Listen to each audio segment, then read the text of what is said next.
So, hello po YouTube team. So, ako pala si Michelle Ranieses. So, yung channel ko ay Mike Channel. So, ito po yung channel ko. So, naggawa po ako ng video ng appeals dahil yung channel ko ay na-demonetize. So, di ko alam kung bakit nagkaganyan yung channel ko. Nag-demonetize. So, ito yung yan. Your channel is currently able to earn dahil sa inauthentic content. So, hindi ko alam kung ano to. Hindi ko alam kung bakit nagkaganyan yung channel ko at ano naman, isa pa lang yung na restricted. Isa pa lang yung ano ko.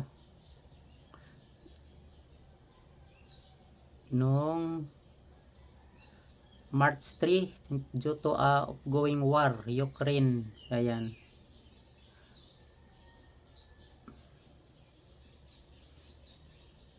Ito po yung na-restrict.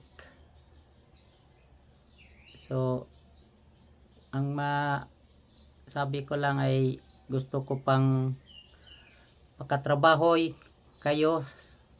Gusto ko pang makatrabaho kayo sa YouTube.